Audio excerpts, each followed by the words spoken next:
See, now I'm going to be just so upset about just the squandered opportunity for him to be able to write his thing. The funeral. Oh, damn. That night, Linda got a phone call. Get back to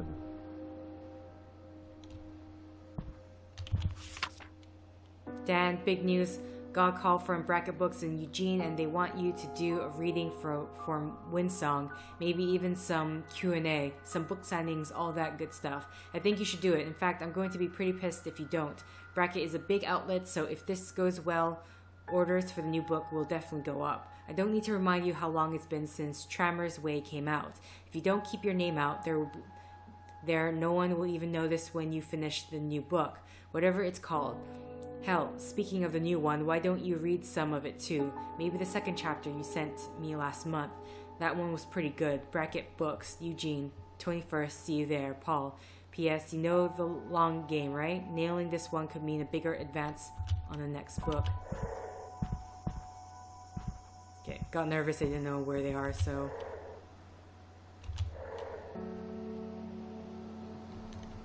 That much. Mark the 21st of the month on your calendar for one day only. Watch the world-famous Fighter 5 as they scream across the sky. Witness death-defying feats of flying and displaying anything you've ever seen. Guaranteed to blow you away. Don't miss it. It's a kid's thing. Anne, I just got off the phone with Mom. She told me about Grandma Jo. I know we expected it sooner rather than later, but this is hitting me so much harder than when Granddad died last year. Do you remember going to Grandma Jo's house after school on Wednesdays and playing until Mom got off work? How Grandma Jo always had a surprise for us? Even if it was just cookies in the oven, she'd always time it so the whole house would smell like them when we got there. I hope the minister captures those little moments because they don't seem as little now. I wish the circumstances were different, but it will still be good to see you at the funeral. What am I saying? You probably won't even get this until after the funeral. I guess I just needed to write anyway. Love, Linda. Okay, so the grandmother had passed away. I think I found everything in here.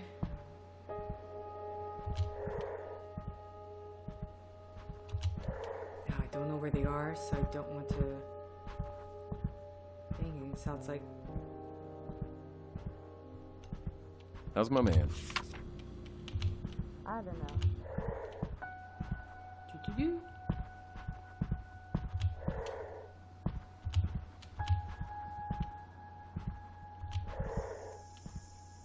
I don't even know how to start. Keep it together for Tommy.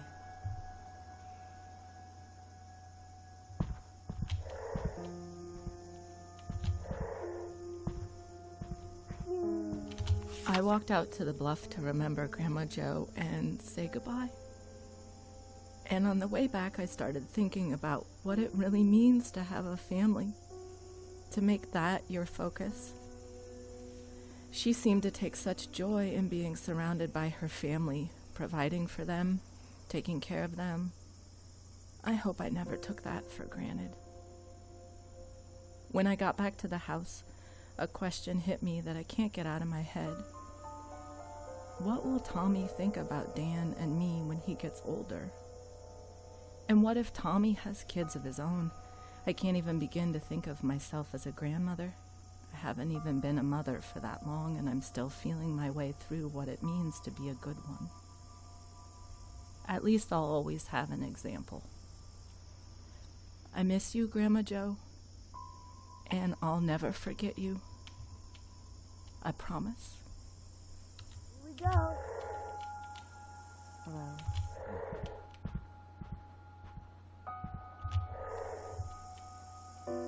Okay, they're down here. Blast off.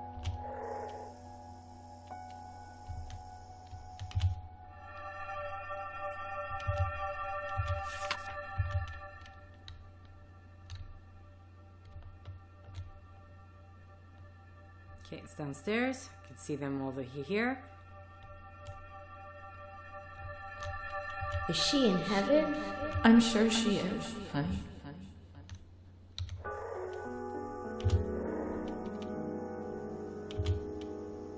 The magazine says there are going to be tons of planes. Yeah. Hey.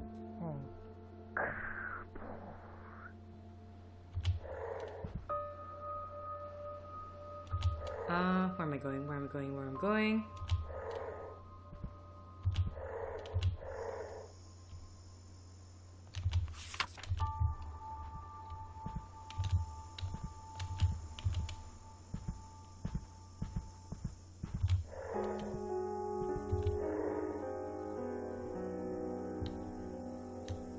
Oh no. Joe's funeral's the same day as the signing in Eugene, and Paul says they can't move it. He'll understand if I bail because he knows Linda, but Grovefield is a different story. They won't give a damn why I missed it. They'll just get a memo and put it in a spreadsheet somewhere and write me off just a little bit more. And it's not just the timing. If I do the reading, I've got to get that chapter in shape. It's not even remotely ready for anyone to see it. Can't worry about what Paul says. He's my agent. He's supposed to stroke me. And what about Tommy?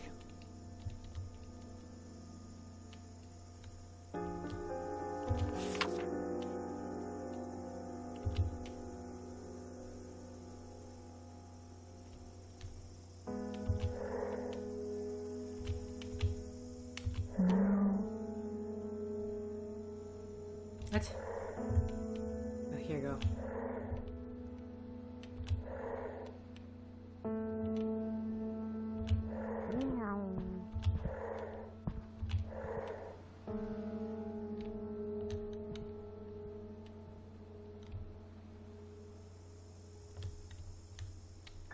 Most of you here knew my grandmother. For those who didn't, I truly wish you had. She was an example for all of us. Her warmth, her caring, and her smile were impossible to forget. It's still hard for me to believe she's gone. Without her, the world is...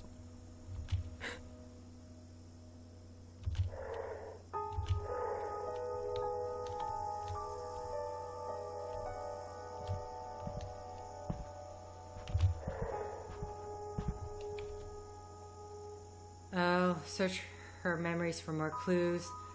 And Dan still's got something around here. He's been so long.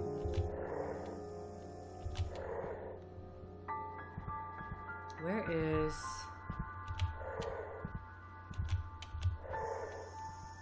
It's not in here. The kid's coming down. Ah, the mother's in the kitchen. The kid's coming down. Oh, and there's a note there. Okay. Where are they going to be placed? She's going...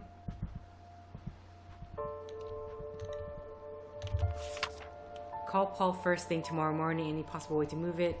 Is this announced yet? Baby light. Okay, that's Dan.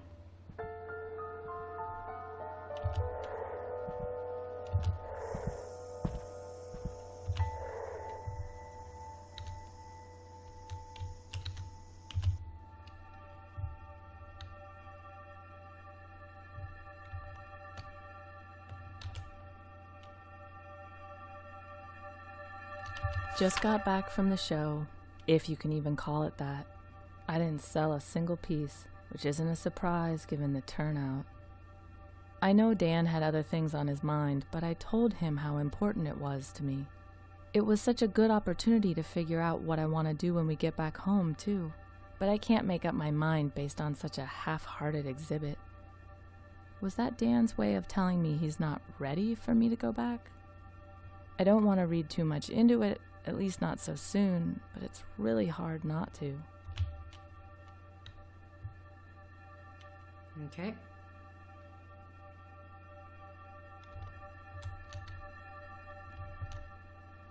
Assuming the other one's in their bedroom. Sorry, I thought I saw something here. It's just easier to travel by light.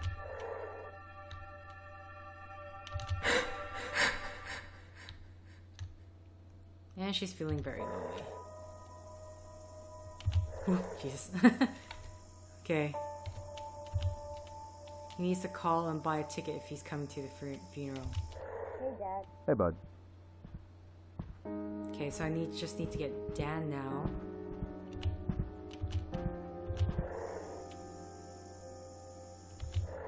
Hey. What? Ooh. That is not a good place.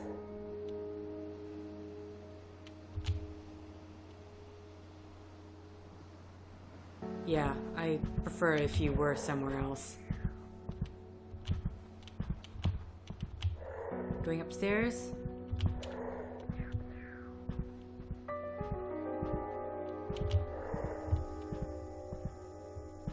Just Hey. hi. Okay. Hi, honey.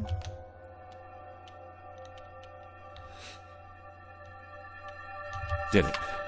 Got it to Paul on Monday and just about dropped on the spot. Barely slept Sunday night, but damn it, I got it in. Abject terror is a pretty strong motivator. Linda understood, I guess. She had her own deadline, so at least she could identify, but in the end it was still a choice, and she didn't let me off the hook. Can't blame her, really. Sometimes you just have to make tough calls. That's why they're called tough calls. Okay.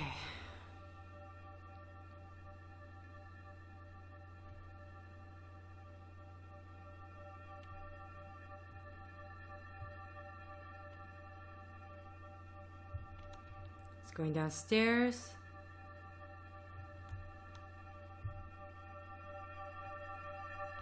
Lynn, I'm so sorry. Tell me what I can do. Just be here for me.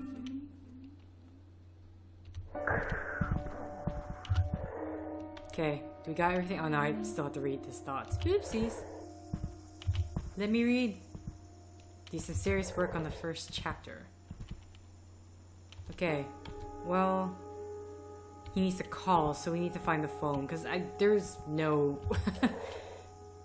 I don't see how it's even a thought that we can just ignore the funeral.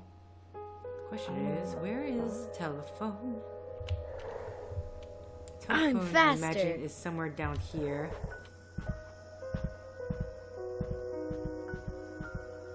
Meow.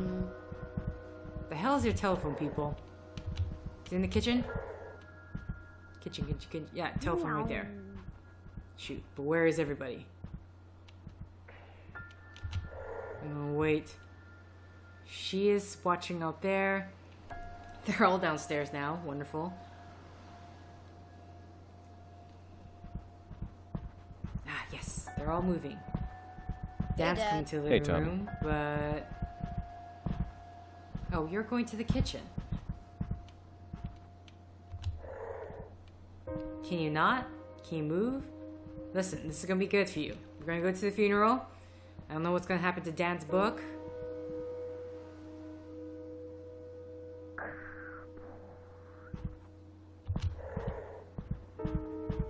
Hello. Hey. Don't like the fact that he's like facing this way.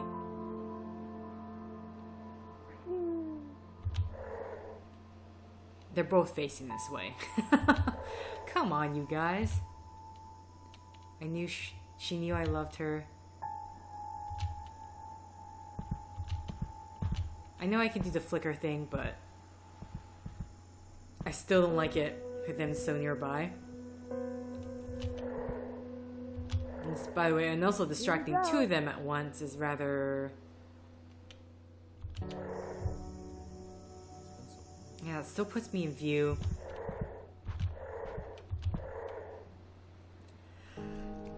Sure, excuse me. Okay, where's she?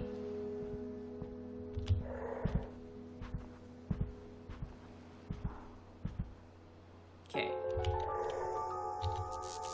I just checked it yesterday.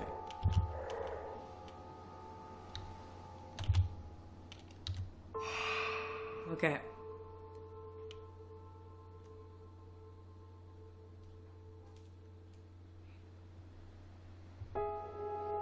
Phone call, and then let's get the father's first we need to find those. From the desk of Harold Baxter, January 2nd, 1948. Final entry before I depart. The bank would no doubt prevent me from purchasing the house due to the inherent conflict of interest, but given its history of frequent ownership changes, I feel confident the mortgage department will be glad to have the property off their hands. I believe I can set up a trust or perhaps a shell company and convince Mr. Lowry that we must part with the property for less than market value. I feel certain I can appeal to his conservative nature. I believe it will prove to be a shrewd investment as a rental property, and I think I now understand why people do not stay for extended periods. I find myself unable to describe the feeling precisely, but in my time here I have found my mind drifting in strange ways as if it was not always my own. But the natural beauty is undeniable. Perhaps shorter visits are a wiser use of the property. Yes, I believe that is the fine idea indeed. Okay.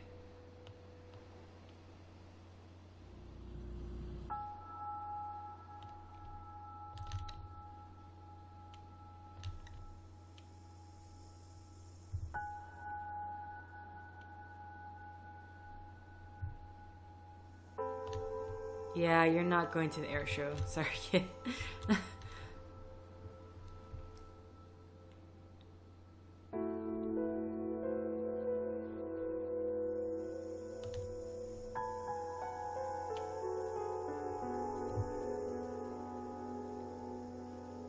Is that the... Okay, so that may be the very last book.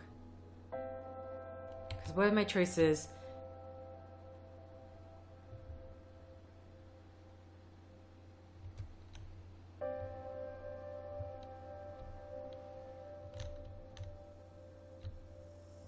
Yeah, I think that is the very last entry.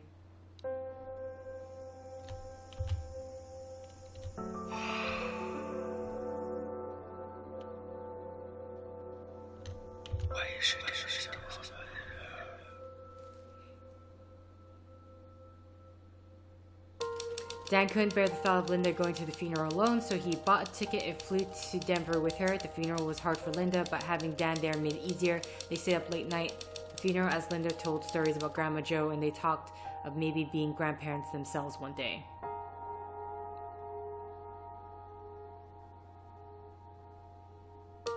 Dan talked Paul into compromise. He would work on the chapter and send it to Paul as soon as he could. Then Paul would try to talk to Brackett to include an excerpt in their quarterly in-store preview. It wouldn't have the same impact as personal appearance, but would still build some awareness. And then poor kid. When Dan told Tommy they wouldn't be able to go to the show, Tommy had a crying fit and tried to tear up the magazine. It worried his parents. He hadn't thrown a fit like that for almost a year. It was exactly the kind of thing they hoped to avoid by spending the summer in such a quiet, peaceful place.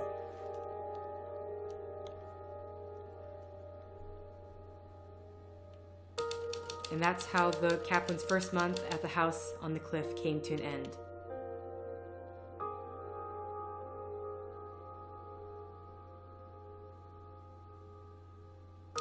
Dan sent a work in progress to his agent, who was glad to see that Dan had gotten back on track. They were both hopeful that Dan could maintain his focus and write a book that delivered on the promise of his work so far.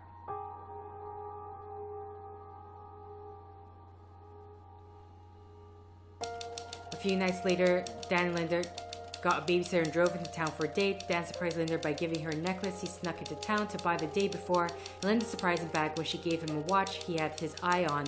When they got home, they crept upstairs and made sure Tommy was asleep, and then they made love like it was their wedding night again.